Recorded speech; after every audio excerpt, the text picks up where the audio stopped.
The Gates of Horn and Ivory, by Francis Rosenfeld. Chapter 7.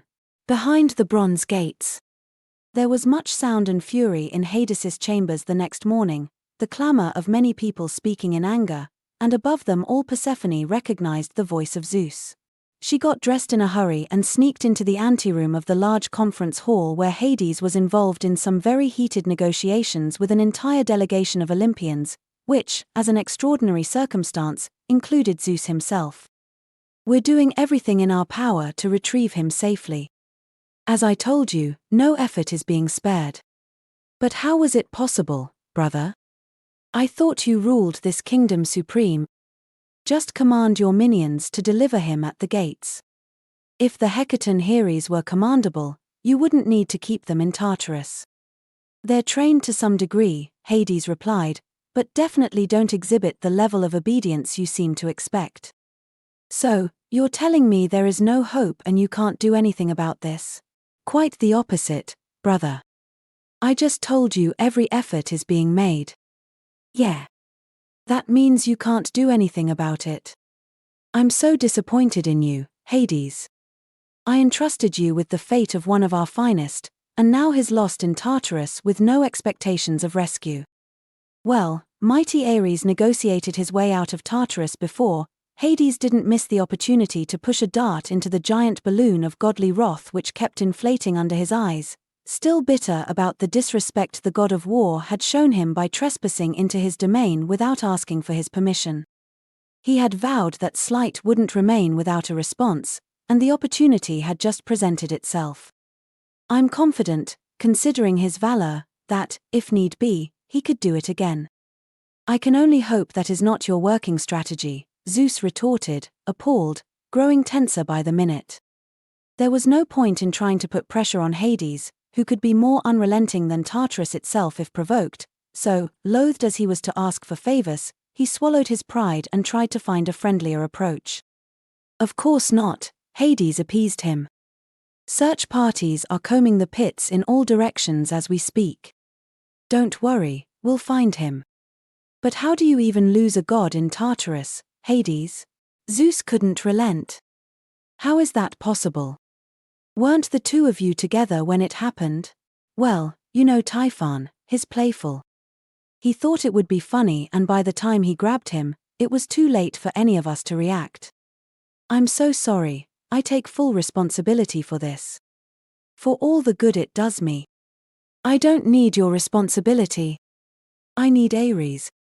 There's a war threatening in Troy as we speak, the Achaeans are champing at the bit for battle, Aphrodite snubbed my wife and stole Paris's devotion from her, and Hera won't let me have any peace until I show the Trojans who's boss. You know about wives, and how you need to keep them happy, Hades," he entreated. He had decided to try a different approach, lest your life becomes rather unpleasant. "Don't worry, brother. We'll find him. Just give me a day or two. I'll get back to you with our findings." Zeus snapped, impatient, and accidentally zapped one of his assistants with a loose thunderbolt. He took a few cleansing breaths to regain his calm before he continued. "A day or two? Will he even remember who he is after 2 days in Tartarus? We're all going to find out, aren't we?" Hades thought, containing his smile under an appropriately concerned demeanor. "Have faith, brother, and take strength in the knowledge my nephew is courageous and strong. The monsters of Tartarus are nothing to him. Sisyphus is there, a testimony of his mighty will and command. We're all family here." If Ares was glib about Hades' prison, it wouldn't hurt for him to be reacquainted with all the hard lifers he had helped put in there, with or without good cause, all of whom had not forgotten they owed him literally the worst fate in the world. For all his cunning, Sisyphus had not been able to escape death a third time, and was now doomed to push his boulder uphill for all eternity. He didn't have a good motivation to continue doing that, except for avoiding the wrath of the Erinyes, and sometimes he just let it slip backwards to the bottom of the hill, without looking if anything was in its path. Zeus relented, not seeing any benefit in pressing the issue, and left, dissatisfied, with his delegation trailing behind him, as Persephone got out from behind the door to find out what happened. "Don't look so pleased, wife. It was an accident. I'm sure it was, my love. Where is Yardeus? We didn't have time to bring him through the back door. He's still in the asphodel meadows. Although I have to say the poor thing looks so out of it, I'm afraid you wasted a favor, Persephone.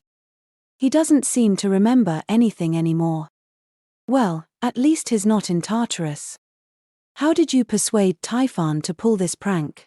Hecate promised him treats. So, what are you going to do now? Why, look for our lost nephew, of course. It's urgent. Say, did you have breakfast? I'd like to join you for that before I start our search. Breakfast is the most important meal of the day.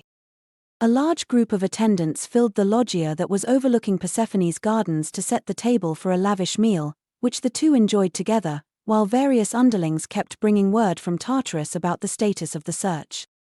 So, where is he now? Persephone asked, sipping her nectar.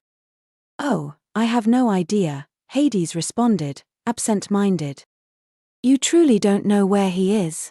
Persephone's eyes widened with surprise. I told you, it was an accident, Hades responded. Typhon will release him when he tires of his new toy. You know how easily distracted he is. We'll retrieve him in a day or two. Don't worry, love, he's a god. What could happen to him? Oh, I wasn't worried, Persephone finished her nectar. Well, it was so nice we could have a lovely breakfast together, but sadly, the affairs of the kingdom can't wait. Do you have any plans for today? We should go on a trip to the Isles of the Blessed sometime soon. It's been too long. 2 days passed, during which Persephone tended to her gardens, oversaw the production of medicinal salves and poultices in Asclepius' apothecary and conferred with Hecate on proper ritual, while Hades devoted himself to some thorny administrative tasks which had been on the back burner for some time now. With the help of the Muses, the goddess reorganized her musical instrument collection and created an alphabetized catalogue of her paintings, dusted up the scrolls in the poetry archives and researched the medicinal properties for a few healing plants she'd been studying for some time. A new batch of souls arrived, all in need of oblivion and placing, a laborious task which demanded all her attention for a while, and after they'd been all attended to and settled in their new homes she checked Dionysus' list, for the 2,000 souls she had promised him. At the end of this time interval, Zeus returned with all his court, to retrieve a rather tenderized Ares whom the Erinyes had just managed to find. The Olympian frowned at Hades, with silent ire which the latter chose to ignore. See, brother? I told you there was no reason for you to worry. There, safe and sound, and enriched by the unique experience. You know, Tartarus is off limits for anyone other than those who run it. Not many beings, god or mortal, get to just visit. Usually when someone ends up there, it's meant to be more of a permanent accommodation. Zeus glossed over the veiled threat, relieved the god of war had been found, Hera would finally give him some peace, and the affairs of the mortal world could continue as planned. Persephone glared quietly, watching him leave with Ares in tow, cheered on by a group of faithful. Don't pout, wife, Hades turned to Persephone. If I know our Ares, he won't be able to help himself from accidentally wandering into Tartarus again, and next time he will be a lot harder to find. It's a big place, people don't appreciate that enough. Where are you going? He asked. I promised Hecate an afternoon out, just us girls, to chat and laugh and exchange recipes for salves. Would you send her my regards?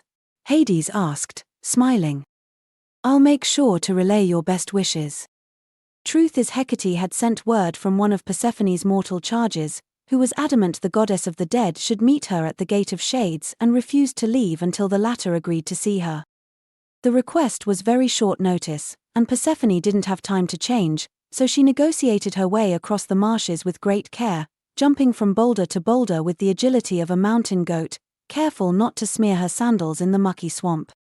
She wrapped her dark hood around her body, so it covered her face and hair, very careful to keep out of the sight of the restless dead who roamed the banks of the Acheron and Hecatonchires dark forest, and rushed with the lightness and speed of a ghost until she reached the edges of the river Styx.